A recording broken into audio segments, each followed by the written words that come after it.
శివాలయం చంద్రమౌళి గారితోటి ముఖాముఖిగా మాట్లాడుతున్నటువంటి ఏమిటి దీని యొక్క పూజ గుడి యొక్క ప్రాముఖ్యత ఏమిటి, అక్కడ ఉండేటువంటి అర్చక స్వామి వారిని అడుగుతున్నారు. వాళ్ళు అలాగే చక్కటి విషయాలు చెప్తున్నారు. శివుడి యొక్క మహత్యం గురించి చెప్పడం జరిగింది. విశేషమైనటువంటి అభిషేకాలు, మాస పర్వదినాలు, శివుడికి అభిషేకాలు, అన్నము తోటి అలంకారము, రుద్రాభిషేకము జరుగుతుంది. ఎవరైతే కోరిన కోరికలు కోరుకుంటారో వారికి పరమశివుడి యొక్క అనుగ్రహం లభిస్తుందని పూర్వ పురాణాల ప్రకారం చెప్పడం జరిగింది. ఊగుతుంటాడు అంటే నందీశ్వరుని యొక్క శ్వాస నిశ్వాసంలో ఊగుతుంటాడని.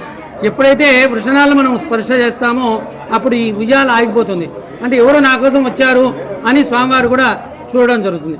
అప్పుడు మనం చెవులో కుడి ఎడమ చేతి యొక్క బొటన వేలు, చూపుడు వేలు కొమ్ముల మీద పెట్టి కుడి చేతిని వృషణాల మీద పెట్టి దర్శనం చేసుకోవాలి. అంటే ఉత్తరముఖంగా మనం ఉన్నప్పుడు అది సాధ్యమవుతుంది.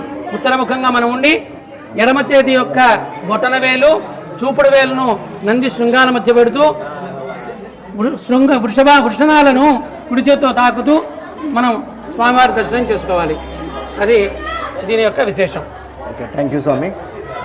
ఇంకా మనం ప్రజలందరూ కూడా బచ్చడి సురేష్ అనేటువంటి ఛానల్ని కూడా సబ్స్క్రైబ్ చేసి యూట్యూబ్ ఛానల్ని అందరూ కూడా కడప నగరంలో జరిగేటువంటి ఆధ్యాత్మిక కార్యక్రమాలను కూడా వీక్షణ చేసి దేవదేవుని యొక్క అనుగ్రహ కృపా కటాక్ష పాత్ర కావాల్సిందిగా మా ప్రార్థన.